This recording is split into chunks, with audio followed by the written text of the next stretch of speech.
Well, welcome everyone to today's webinar. We appreciate you joining us today. We're going to be talking about sustaining the organization through leadership transitions. And this is a part of our Organizational Standards Center of Excellence peer-to-peer webinar series. Today we're going to be featuring Iowa Community Action Association as well as the Community Action Partnership of North Alabama. So we have perspective from both the local agency as well as the state association. My name is Courtney Kohler. I'm a senior associate with the National Community Action Partnership, working on the training and technical assistance team. And I'll be helping to introduce our presenters today, as well as running the background for the webinar. So a few housekeeping items just before we get started. Everyone is on mute, and so that's to help cut down on background noise, but we definitely encourage you to engage throughout the webinar. You can submit questions or comments in the chat box. So towards the bottom of your screen, you should have some little circles. One of them has a chat bubble in it, and you can open that up, chat to the host and presenters or all panelists to be able to send in your questions. You can also send general comments to all attendees if you'd like. There's also a Q&A function that you can use as well to submit questions that myself and the panelists will be able to see. And we'll be stopping a couple points throughout the webinar after each presentation to address questions that might have come up. Another piece of information to share with you, we do have, we are recording this webinar and we're going to be sharing the slides after the webinar. Generally that gets posted on our website within 2 business days. And you can access the recording as well as a PDF of the slides through our resource library. If you go to www.communityactionpartnership.com, and over on the right side of your screen, you'll see a tab that says Resource Library, and many of our webinars and publications are in that section. Otherwise, if you are having any difficulty with your audio, or if at some point your audio goes off during the webinar, you can attempt to chat me and I'll try to help you troubleshoot, as well as you can also go to the Communicate tab in the upper left of your screen and go to Audio Connection, and you can switch to phone or switch to computer based on which audio you're connected to that might be having issues. So with that, we'll go ahead and jump into the content for today. With this Organizational Standards Center of Excellence webinar series, we're trying to feature effective practices throughout the network. And so what we're going to be doing today is, of course, focused on leadership transitions, specifically with the executive director, but also a little bit talking about some other leadership positions to consider as far as transitions. So we always want to tie these back to the organizational standards that tie into the discussion. And there's 3 that really kind of come through what you'll be hearing today from our presenters.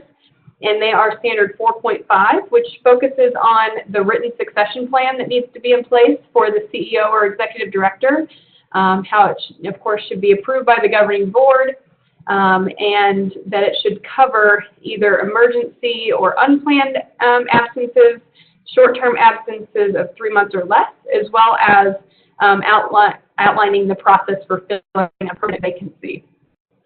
Then Standard 7.3, this is going to come through a little bit as far as making sure the written job descriptions are updated and ready to go, especially for those leadership roles, and how the job description is very important to consider in the transition planning process. And then also Standard 7.8. This one comes through a little bit more indirectly, but just ensuring once a transition occurs that onboarding and orientation is really a part of the process as well. So whenever it says all staff, that definitely includes the executive director and leadership positions to ensure that strong onboarding is happening to really prepare that leader for success in the future. And with that, we'll go ahead and introduce our presenters and let them share their information today. So we have Tim A. Thrasher, and he is the Chief Executive Officer from the Community Action Partnership of North Alabama. So he's going to give you a local perspective from his agency, as he's a new executive director at that agency, and they went through a really intentional transition process. So he's going to kind of tell you his story from the end of it that he is sitting on with the perspective as a new executive director after that transition. And then we also have Lana Shope, and she is the executive director at the Iowa Community Action Association. And they do recently quite a bit of work with their agencies in Iowa when it comes to helping with transitions that are occurring and looking at other leadership positions that might need some support and thoughtfulness when it comes to transition. So I'll go ahead and turn it over to Tim and let him share with you about his leadership transition and the Community Action Partnership with North Alabama. Thank you, Courtney. I have taken over the CEO position just recently, about 6 months ago now, and I did serve on the board 3 years before, so I was involved a little bit in the transition, but also in the succession and the transition into the new leader. So I've kind of seen it from several different angles, so I'll be discussing those today somewhat. I did want to give you a little background to the story in Alabama.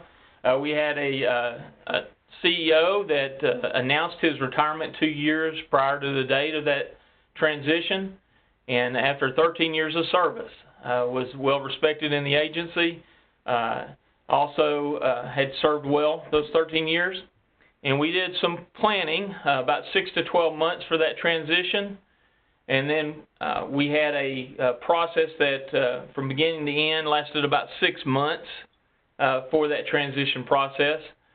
And then we had a transition period between myself and the previous CEO that lasted about a month, where we overlapped services for that month. And then I am in place now, and I've been in place for about 6 months. So that'll kind of give you an idea, and we'll be talking about that transition of the CEO and that process that we went through to get there and kind of the planning of that. Hopefully that will be helpful to those that are on the webinar today. And also, this is, just to mention, it is applicable to any key leader in the organization, CFO, and I know Lana will be talking about some of that later in her presentation. So first we started the planning for the transition, and that planning is very vital, and it is also very needed. And so we reviewed the job description for the CEO, the existing job description.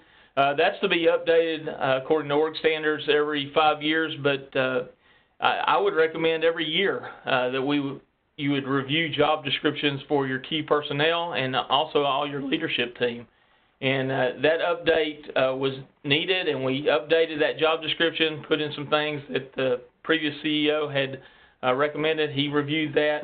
But one of the questions you want to ask is, who reviews that job description? Who do we want to review that? So is it the executive committee? Do you look at the past CEO? Do you look at the leadership team members? Who do you want? Other board stakeholders may be involved in that job description. Also, maybe even the interview team that you select later in the process. So then we wanted to, in our planning process, look at the organizational leadership needs and what those needs are here in our agency and as an agency. So who looks at that? Who reviews that? And that you need to look at the leadership team, probably the executive committee of the board, and who is reviewing that. That's what we did here. And then we also determine needs. You know, what kind of leadership style are you looking for from your leadership team, from your organization? What specific skill sets are you going to be selecting your new CEO from? What's the culture of the organization? What do you want it to be, or what is it now, and what does it need to be? What's the chemistry of the leadership team, and how will they fit with a new leader? So all that needs to go into determining organizational needs for the leader. And then you need to set a time frame for the finalization of the job description and the organizational needs. We then decided on a process for transition, and this is kind of how ours progressed. So it's not necessarily would fit your agency, but it did fit ours. and then I'm going to talk a little bit after that about the transition succession, and then I will go into some of the lessons we learned. During our transition, the process included board leadership discussions with executive committee members, especially with the chairman of our board as well, and trying to determine basically looking at those needs, that planning that we had done, looking at the job description and the process itself.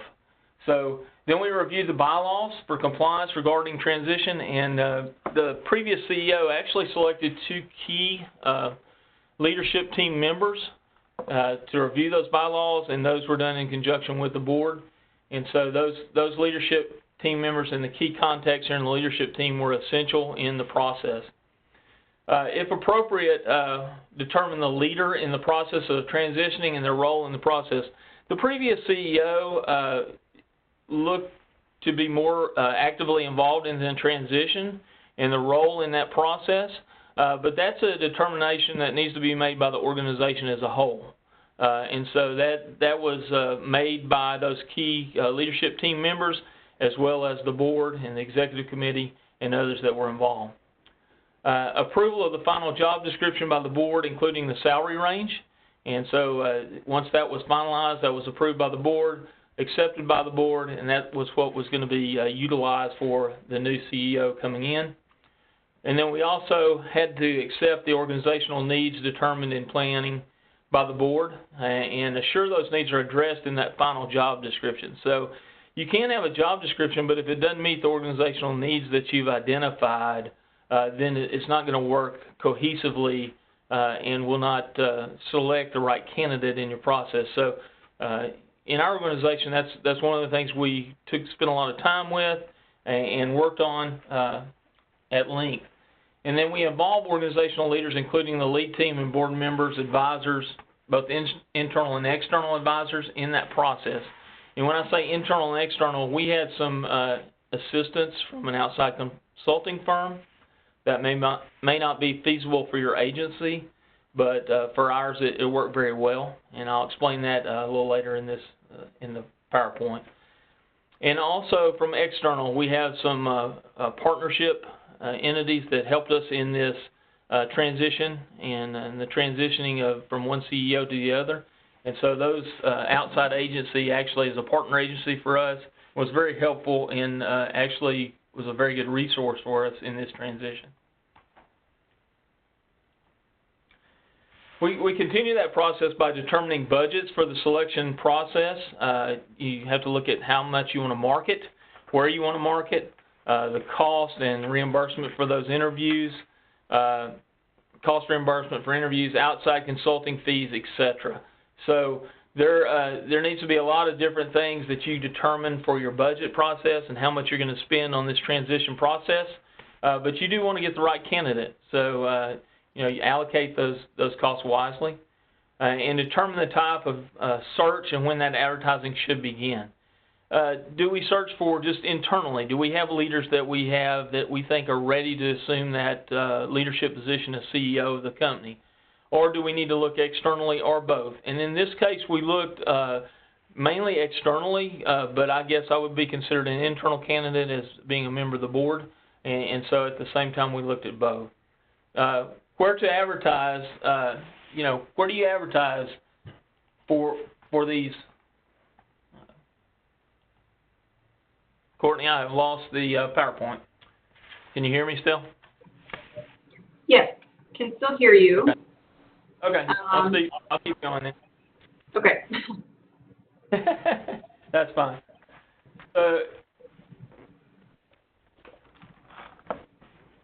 Find where I was here. Do you want me to advance the slides for you? Yeah, I can't. It's not on right now, so I'm trying to figure out what I did.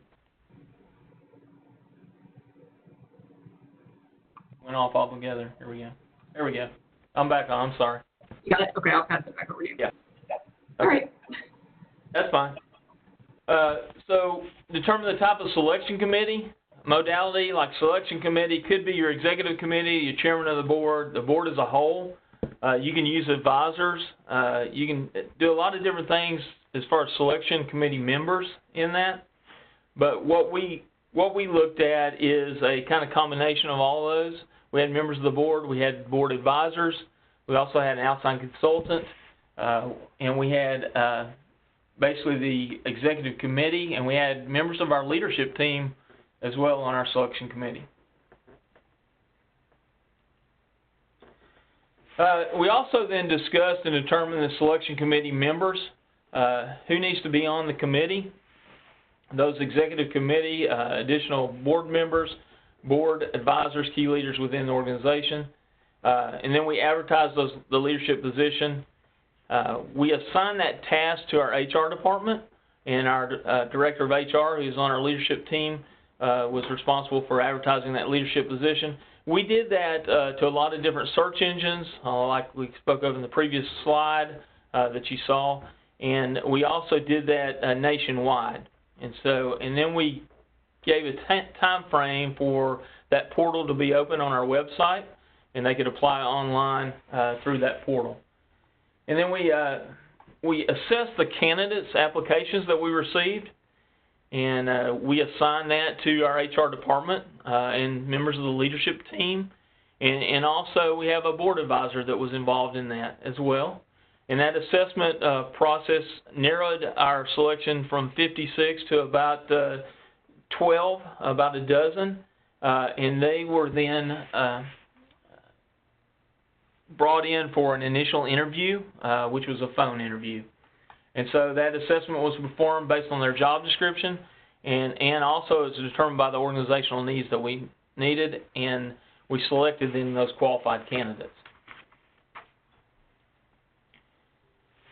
Determination of the questions for initial interview of all qualified candidates. I think that's very important, and what we did in this process with the outside consultant's help is we had questions that were made up, and they were identical for every candidate. And so they asked a series of 5 questions on the phone interview, the initial interview, and those questions then were graded and scored the same. They were asked all by the outside consultant, so there was no bias, which I thought was a very good process as a candidate going through that. So that initial screening of qualified candidates selected, there's consistency in the length of how long you're on the phone, also that questioning and the scoring of those interviews. So there was no, like I say, there was no prejudice, there was no brother-in-law going on or anything that would happen, good old boy network. So it kind of took that out of it, and it allowed it to be straightforward. And then the scoring used to narrow down qualified pool to top candidates. And those top candidates, I think initially we looked at about 3 candidates, but then they had some that they were kind of on the fence, and so they ended up having 5 or I believe 5 candidates in that final interview process. References at that point and background checks and credit checks were all then completed prior to that final interview to make sure that they were qualified. And then we scheduled that final on-site interview and the travel arrangements as, like I said, it was a national search. So, and narrowed it down to those 5. Those were brought into actually the corporate headquarters, and they had face-to-face interviews. And as an agency, we determined what questions were going to be asked. Again, the same questions were asked of all of those interviewees and the candidates. Other interview skill testing methods to use had to be determined, and what was determined in our case is we had a scenario, which was media involved, and you were recorded, and also you had to write your leadership style in a essay. So in addition to those questions and appearing before the selection committee as a whole, we also were asked to provide those other testing methods as well. So we were interviewed by a reporter, and as a community action agency, you know, you talk to political representatives and reporters dealing with those things very often as a CEO, and so that was very useful and very beneficial. All of those had certain scoring that was involved in them, in the score system, and then you have to determine in that score system what to do if there's no clear choice or the score an equivalent amount. So how do you select at that point in time? And I asked our HR director that.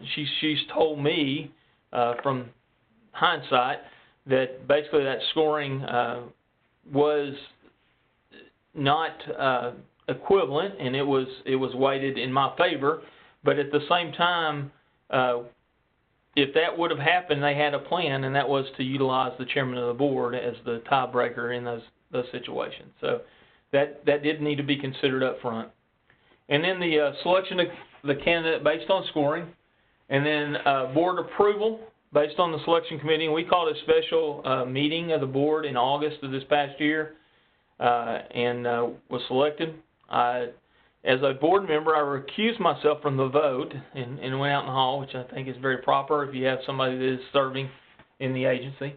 And then we made the offer as an agency and allow for the proper notification of the previous employer, which they allowed me to have a month, and I think that's adequate in that type of position. Prepare and involve the leadership team. This is our succession and transition for the new leader. So we prepared and involved the leadership team throughout the process for the transition from the previous to the new leader. That's an ongoing process, and since it was a 2-year period, that was very difficult in a lot of ways. But that was they had to be ready to assume a different leadership. They had to be ready to be able to work and convey what they did within their programs, and be very accepting of a new leader, and also realize that he's coming in with not 13 years experience like the old CEO had, so the previous CEO. Assure all anticipated transitional information is communicated from the previous leader to the new leader in writing. I think that's very important. I don't know that it was communicated all in writing, but I did overlap in my training with our previous CEO for a month, and that was very helpful. There's some things I would have done differently, but I think that it was very helpful to look at necessary events, key personnel concerns and needs, contractual obligations, changes in authorizations, strategic plans of organization, those kind of things that are involved in that transition.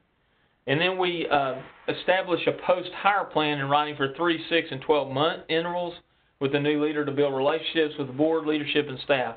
I think that has been done. We probably haven't done the best job with that, but we have done that in some ways, and we probably could do a better job in the future with that. But the 3 months is very difficult. That probably would have to come somewhat from the leadership team and help from your direct reports as a CEO.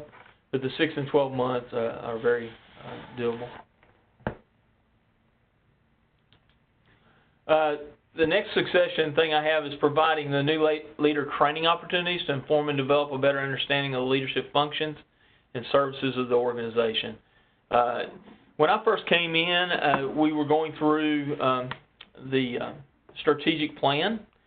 We'd gone through the community needs assessment, and we did that by business unit. We have a fairly large organization in Alabama, and we did it by business unit. So, for example, we do children's services, and we had all of our children's services leaders involved in that, and we scaled each to what we wanted in the agency, from the best and the most desired to the least, and we'd have to close the program. So we looked at that, and we decided the things that we needed to include in our strategic plan from a business unit standpoint, and then we also did a strategic plan on an agency-wide standpoint. So that was very helpful to me to learn about the agency and inform and better understand those functions of the leaders within those business units and the organization as a whole.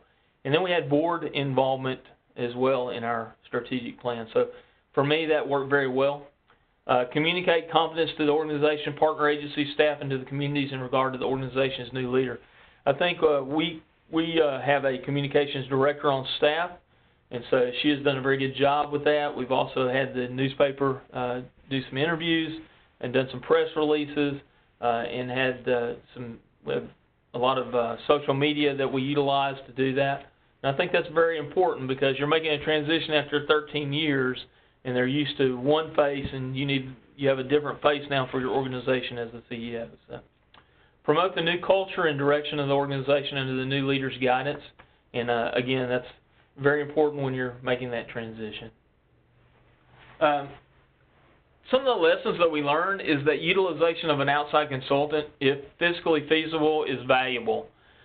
We had a local consultant that, like I said, formulated questions. She helped guide our HR department. She helped guide the process. She was very nonpartisan in the dealings and gave us some very good insight. And so I was very pleased with that, and we would utilize an outside consultant in the future as we make those key personnel changes and transitions. And then the affiliation with NeighborWorks, a network that we have as an agency, allowed us for better resources and support for our capacity building. Actually, they helped us with some funding, and so that we can make a transition and with proper send-off of our previous CEO because of his 13 years of dedicated service, and then also just expectations of our governance. And they wanted to make sure that we were a healthy organization going forward, and I think it's wise to have partners like that and to develop partnerships like that as an agency to help in these transitional times. And then the initial announcement, one of the things we did learn is that the 2 years in advance, although that's probably industry practice with the CEO position, was very difficult on our leadership team. 12 months to 18 months probably would have provided a more effective process for our organization, and that's personally for us. That may not work for you, but if 2 years, it probably should have been internally communicated exclusively. What happened when the previous CEO announced his resignation, he actually, it went public and in the papers and so forth, and so it made it almost finalized throughout the community. And so the effectiveness during that 2-year period was not as great as it could have been, I don't think. And I think if that had been done internally, just with the board and the leadership team, it may have worked a little better than it did.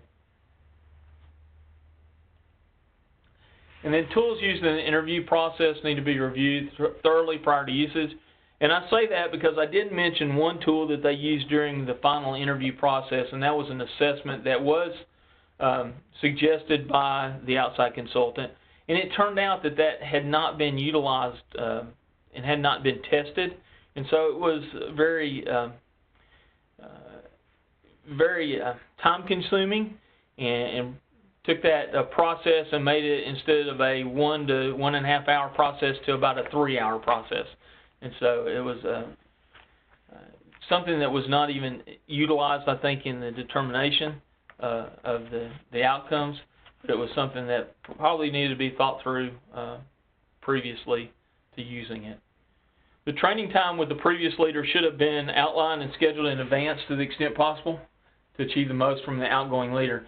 And I say that because I think that month that we overlapped in the training from the previous CEO, if it was kind of outlined, there was a lot of things that needed to be done and a little time to put those together. And so if you can do the more of that can be structured and actually meetings set prior to that month overlap, I think that will be more beneficial to your organization. And if you can't afford to do that month overlap, the only reason we could is because of our partnership with NeighborWorks on that. And then new leader training, including strategic planning sessions with staff and board, which were key in the transition for meeting internal key leaders and understanding programming.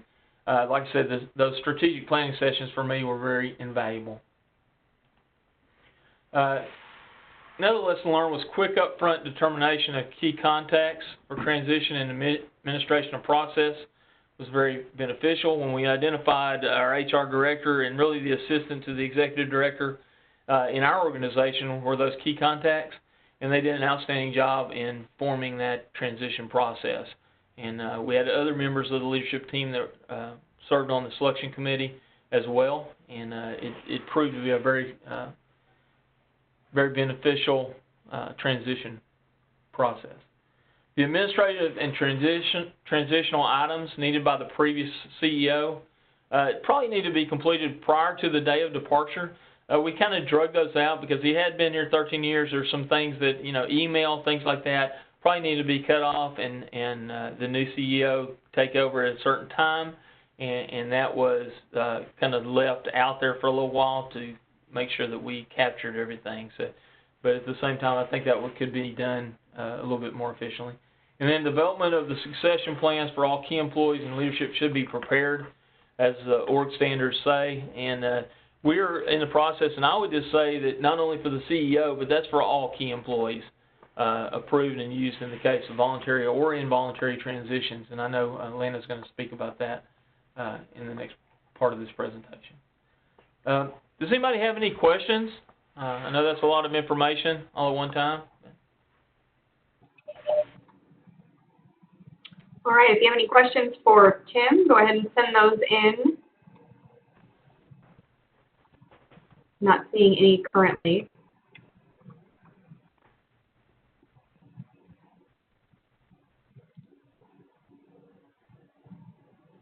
Okay.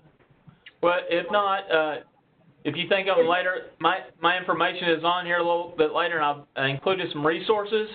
And Courtney said that would be on the website, so make sure and take advantage of those. And here's my contact information, so you're welcome to call or write or email, whatever you need. So I appreciate that. All right. We did have one question come in, and Okay. someone asked if you already had a partnership with NeighborWorks. Yes, we had an existing partnership with NeighborWorks and have had a partnership with NeighborWorks for probably the past several years, as long as I've been on the board, I know, and it's been a very beneficial partnership for us. They're a very supportive partner, and not only support us, they're mainly concerned about our housing development, real estate development areas, but they support us all the way across on all of our programming as well, and want to know about our organization as a whole and how that ties into fighting poverty. So they're a very good partner for us and have been a very beneficial for us. Great. And there was one more question that came in also. Did the exiting ED leave you notes, schedules, etc. to go by? Yes, he did leave me some notes. I actually, kind of the way it worked is we sat in the same office for a month, and I followed him around. I went on appointments. We did set some events and some schedules and different things, met some different people. But the size of the agency, it was very, it's very difficult to see everybody. He did leave me a list and left a list with some of the key leadership team as well. And so we've kind of worked through that even after that month period, but we did as much as we could during that month. Great, thank you. Mm-hmm. I think all for the questions for now. If anyone that's listening in thinks of any questions for Tim, feel free to send those in and we'll address those at the end as well. But we'll go ahead and transition over to Lana. So I tapped you on the presenter bar and you can advance the slides now.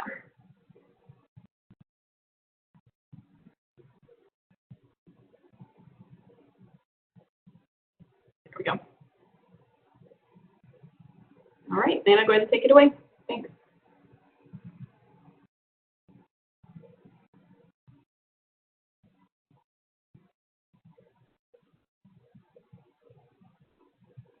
Lana, we're actually not hearing you coming through for audio.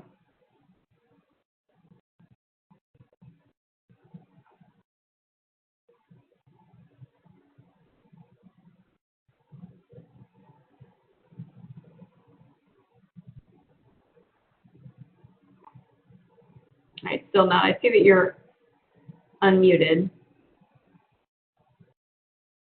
but not hearing the audio.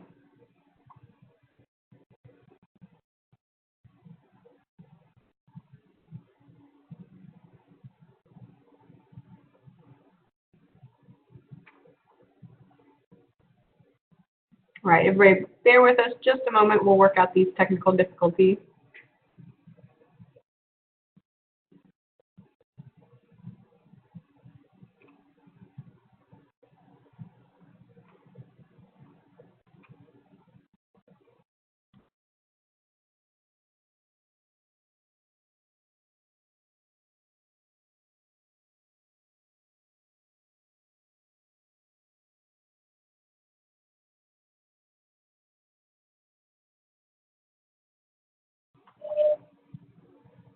All right, well, she's dialing in and switching over on her audio, so it'll be just a moment. But I'll take this opportunity. We didn't include a slide at the end on this topic, but I wanted to let you all know that we do have a few resources on our website that are related to the leadership transition, succession planning. We actually have a 3-part technical assistance guide series on planning for your next executive transition, succession planning. So I encourage you to look that up in our resource library. You can just type in a keyword of succession planning or leadership transition, and it should come up. But if you have any trouble accessing those, just let us know. And I see Leanna's on, so I'll go ahead and hand it back over. Yes, great. All right, so let's see if this works. So thank you, Courtney, and all of you who are participating in the webinar today. I'm the Executive Director of the Iowa Community Action Association. I've been in this position for about 19 years, and I've seen a lot of transition and change in our network, not only in leadership, but in how we run our organizations because of the needs of families with a limited income change, and we, of course, are there to address those needs, so we change as well. But probably one of the changes we're confronting the most is a transition in leaders. And my next slide here will show you what we're facing. We have 17 agencies in Iowa that serve all 99 counties. 5 of those executive directors have been hired in the last 4 years. And out of those 5, you can see that 4 of them are very, very new. And we have 3 that are in the process of hiring new directors right now. So that's almost half of the executive directors of our agencies are seeing turnover in 15 months.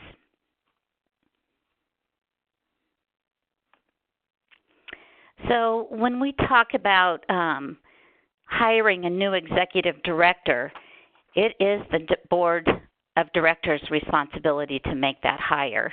And one of the things that we are able to do as the state association is provide some facilitation with the local agency board of directors as they go through the transition process of a new director. So we will facilitate everything in the hiring process except making the decision about who is hired, because that is not my job as the state association. That is the job of the board. It is best practice for the full board to be a part of making that decision. So if at all possible, we strongly recommend that the final interview be done with the full board in order to have their buy-in about who the next leader will be. I was trying to count how many agencies I've worked with over the years, and I think it's 6 or 7, probably in the last few years of being the director of the state association. And we've already talked about the organizational standards, so we'll just skip right through that slide. And, you know, ideally, it's best for all of us if there's a really good succession plan that's been written and that gives some direction as to how the agency is to proceed in a planned and unplanned departure of a director. One thing I really like to throw out there as an option is to look at interim leadership. You know, you can do that with an internal candidate if it's somebody on staff and it's either a short-term or a longer-term interim or absence. Then you can look at, you know, hiring someone, not hiring, but naming someone as an interim director for that period of time. If you do that, I strongly encourage you to think about increasing the pay because the responsibilities of that person will increase. You can also work with a professional staffing agency to bring someone in as a temporary executive director, CEO. We've also had a shared executive director between 2 of our agencies when one of them was absent from an executive director, and that worked well, but it was a very short-term role, not a long-term role. We've also had an intentional interim director several times at our agencies, and this tends to be a longer-term role, anywhere from 9 months to 15 months, and it really depends on what's going on at the agency and what needs that agency might have. And I used to work for the United Methodist Church, and when I had my job there, the church was undergoing a process of having an intentional interim who would go in and serve as interim pastor, especially if there had been a long-term pastor that was going to be replaced. And I saw a lot of value in that and brought that idea to my role here because, you know, when you do have a change in leadership from someone who's been there longer than most of the employees, it's going to be hard. It's going to be a very difficult transition, and having them get used to doing things a new way can really help the new director, once they are hired, to be able to do additional changes. So that's another option for you. Of course, you need to look at, you know, your financial resources and if you can afford to do any of these things. But once you're able to review what you have available, it helps you make a decision. Or once you know what you want to do, you can figure out a way to pay for it. Okay, let me advance the slide here. So really what we're going to be talking about mostly today is planning for an unplanned departure. In the earlier presentation you heard about, you know, when it was very well planned, there was lots of notice given. So I'm really focusing on when there was an unplanned departure. And that can be an unplanned retirement. It can be an unplanned when they're removed from their position by the board. So in all of these cases, there tends to be an elephant in the room, and you have to be able to address that. And, you know, for example, we've had 2 agencies where the executive director died while they were in their role of executive director. And in both cases, it was a very different experience. In both cases, I think it was important that the staff, the board, and the community have the opportunity to grieve. They were going through a difficult time, and not taking the time to experience the grieving process in the end can really slow down an agency's success. So I think you have to be very aware of that if there's a condition such as death or a habilitating illness that removes the executive director. I think there's also needs when there is an unplanned departure or retirement. You know, the staff of the agency can be very shocked by this if they had no idea that this was going to happen. And of course, they want to know why. And so I strongly encourage the board to work with their attorney to make sure that, or with an HR attorney to make sure that they're giving appropriate information to the staff and community when this is the case, because you don't want to jeopardize anything that's going on at the agency, but at the same time you want to be responsive to the needs of the staff. So I think it's important that you are able to tell them what you can legally tell them and be as transparent as possible. I think it's also to know when there's an unplanned departure that the time may take a little bit longer. In all cases, if there are internal candidates, when it's an unplanned departure, you may want to give individuals within the agency a little more time to make their decision about if they're interested in becoming the executive director.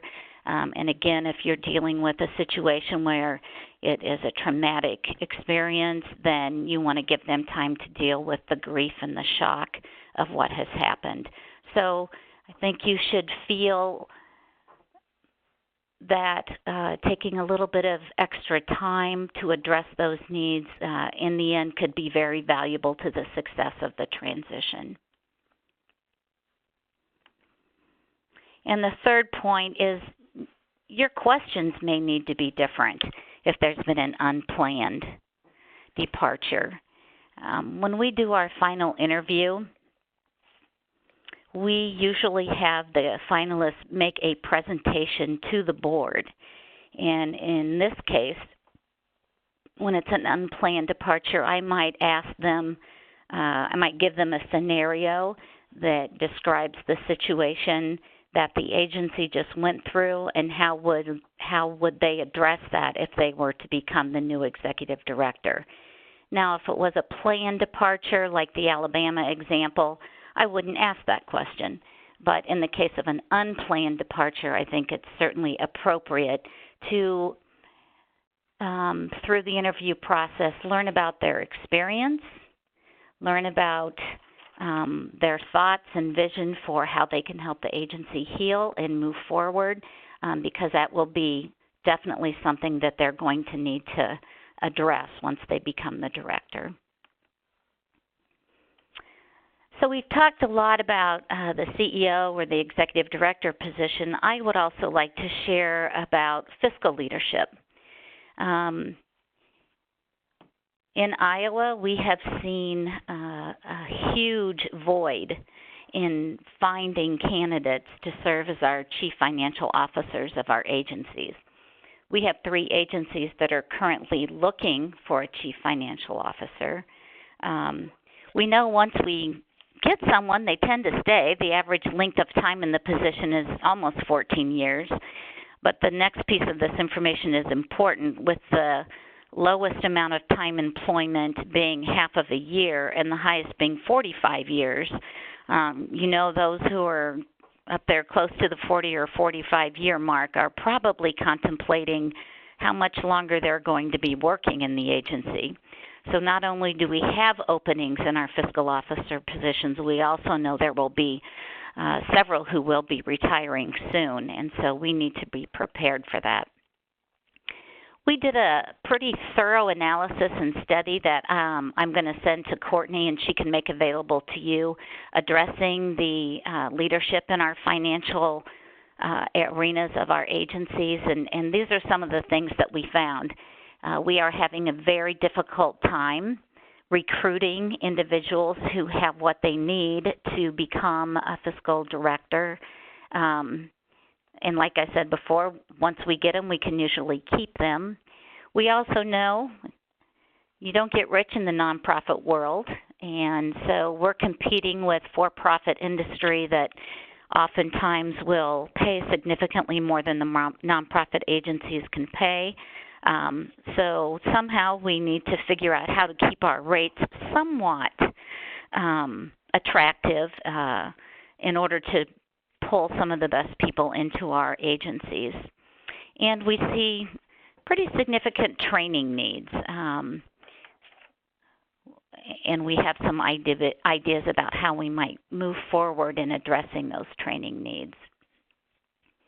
I think being the fiscal officer of an executive or of a community action agency does bring about unique challenges. We have a lot of restricted funds. We have funds coming in from everywhere. We have lots of rules and regulations that we have to follow. Lots of times we don't get paid what our real admin costs are, and so that requires some creative ability to figure out how to cover the costs when the funder doesn't necessarily do that. You know, when you look at educational institutions, academic arenas, hospitals, they kind of have a pool of people where they can do fundraising and create a pool of money that is flexible that they can use for other purposes. But when you work with families with a lower limited income, we don't have that pool of folks that we can tap into. So I think that makes it a little bit harder for us to do fundraising in the way of many other organizations and nonprofits. We also have limitations placed on us by our funders in terms of what we can spend those dollars on. You don't get to spend money on fundraising and from a lot of our funding sources, and it also limits our overhead expenses. And we're working with volunteer boards. We don't have paid stockholders who are spending their time doing their job being on a board.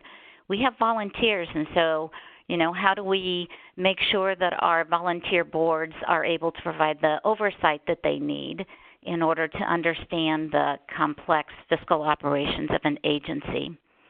And I said earlier, we have so many different funding sources.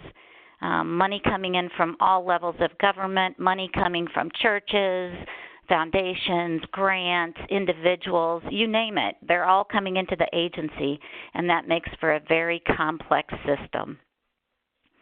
And we really don't give money to do the training that agencies need. We use fund accounting. We're finding that there's not a lot of academic preparation for fund accounting. When we did a survey of some of our fiscal officers and we did a focus group, we found that most of them learned how to be a fiscal manager or a fiscal director while they were employed at the Community Action Agency. They didn't have a lot of academic experience in their curriculum at their university that helped them understand it. One said he had about 4 weeks out of his 4-year degree that was focused on fund accounting. So we see that as an area that we need to step up. And in order to be a really good fiscal manager, there are certain abilities that are unique to community action. We have a focus of alleviating the causes and conditions of poverty, and we need to find people that can buy into our mission and achieve what we want to achieve. And again, understanding how to do fund accounting, being skilled at cash flow management is essential. Sometimes you don't get paid until you've provided the service, so do you have enough cash flow to be able to meet the need until the reimbursement comes in? And you've got to be able to connect with other members of the leadership team and also with the board. So you need to have some skills that are leadership skills that you can bring into that conversation and communicate with others about the financial well-being of the agency. You have to have and understand internal controls and external fiscal integrity. We have to assure that we have transparency and documentation and that are in accordance with, general accepted accounting principles, and you have to be able to understand and follow established policies and procedures that are required as a fiscal officer. And you've got to be able to present a comprehensive financial report to the board of directors so that they know and can fulfill their fiduciary responsibility in making sure that the agency is on track in terms of their fiscal picture. So we do have some recommendations. We believe that some peer mentoring relationships could be formed and then, monitored to make sure that new fiscal officers who are coming in have a person they can call on in order to get answers to questions, maybe forming a Google group where information can go out. We see the need for ongoing training. In our national network, we have the Certified Community Action Professional. We'd really like to see some certification for Community Action Financial Directors and have talked briefly with the partnership about looking at that as a long-term goal in strengthening our pool of potential fiscal officers. Another important possibility is sharing your financial services with another agency, especially if you're a smaller agency. It may be in both entities' interest to have one fiscal director overseeing the operations of both. And, having really strong financial policies, maybe having a model policy that agencies could start with and tweak to make useful and beneficial to the local agency. And I think that's it for me, Courtney. So I think we're ready for questions. All right, great. Thank you, Lana. Very good information to share. And if anyone has any questions, please feel free to type those in the chat box or in the Q&A box, and we will get those addressed.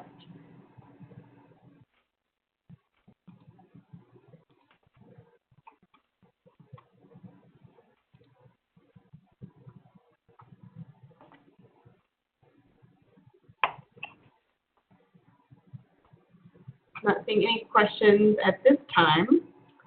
I know we're coming up to the top of the hour. So just a reminder that we are recording this session, so it's going to be posted online within the next couple of business days, as well as a PowerPoint or a PDF rather of the slides. Lana mentioned that she will share the study that they've done on the fiscal transitions, and we actually did get a question that just came in. What do you suggest for training for new executive directors with an unplanned exit? I'm sorry, would you repeat that? Sure. It's kind of two parts, so I'll ask the first part and then you can answer that. So what do you suggest for training for new executive directors with an unplanned exit? Well, I think it depends on what their needs are. If they are very familiar with community action and specifically that agency, I think the onboarding can be less intense than someone who's maybe moving new to a community or is coming from the world outside of community action. We do have in many states, new executive director training opportunities. I know the partnership provides that as well. I know there are some regions that provide new executive trainer opportunities. So, you know, depending on the situation, those are all additional resources that would be available to help someone new coming into the agency. And we recently, our newest hire, who's only been on the job officially a month, did transition from within the agency to becoming the executive director. And I think this person would say, having worked at the agency for many years, really had no idea the complexity of the job of the executive director. So even though it's someone from within, you know, making sure that they have a mentor, making sure that they're in constant communication or frequent communication with their board chair, especially if that board chair is more seasoned and has some experience in their role, they can be very helpful in the onboarding and support to the new ED. And I think you said there was a second part to the question? Yes, kind of related. So who will know what the previous executive director responsibilities were? Well, as in our first presentation, that job description is very important, making sure that, you know, the job description is current and relevant to the work of the executive director. But that person also had, I'm sure, an executive team or a leadership team that is familiar with some, you know, the operations of the agency. In a highly successful agency, there's an awareness outside of a particular program so that the leadership team is aware of, you know, more of an agency-wide view. So you would, I think, rely heavily on your leadership team and your board chair to make sure that you're getting the information you need and doing the work that needs to be done. All right, thank you. We did have another question come in the Q&A box. It looks like there was some engagement between a couple people with Tim talking about the potential conflict of interest with Tim being on the board, and just to kind of review these for others. You know, Tim said he didn't believe it was a conflict of interest as he wasn't in the selection committee process, nor the selection transition process overall. But that if the selection committee for the CEO was comprised of the whole board, then he would have stepped down prior to. And then the other question that came in, this would be for you, Lana. What resources do you use for fund accounting training? Resources for what? For fund accounting training? Yes. Well, we're exploring this. We have a few of our higher educational institutions, universities, community colleges who do have fund accounting. And we recently wrote a grant to an organization to bring in some money to hire a consultant to work with our fiscal officers subgroup. And the other message, I think, is based on the recent experiences we've had with our focus group. Agencies need to really plan and diversify the knowledge base of fund accounting within the fiscal department of an agency. Hey, Lana, yes. We had a CFO transition before the CEO transition. We had a CFO transition. What the training that the new CFO was looking at was actually provided because she was internally promoted, but also the previous CFO stayed on board and worked 2 days a week and was able to provide her some of that fund accounting. And then we also, WIFLE is a good resource for training, I think, in fund accounting. Yep, we have a WIFLE training scheduled for this month, actually next week, I think, or no, April. So that is a resource we're using as well. And you know, when we did our focus group, some of our younger fiscal staff shared their sense of just, you know, overwhelmed because they really didn't understand it. But after 6 months, they were like, wow, I really get this now, and it seems normal, and that's how we should be doing things. But we recently had an agency hire someone from the banking industry, and they lasted about 3 weeks because they just could not make the transition over to fund accounting.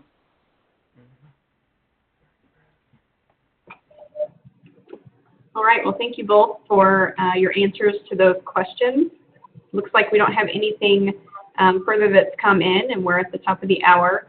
So just want to take the opportunity to thank you both again, Lana and Tim, for sharing your experiences, what you've learned over time, and kind of those effective practices around transition for both the executive director as well as the fiscal director or CFO. So all very important work, and I know the partnership is going to continue to work on some of these topics, as we know there continuing to be challenges in the network.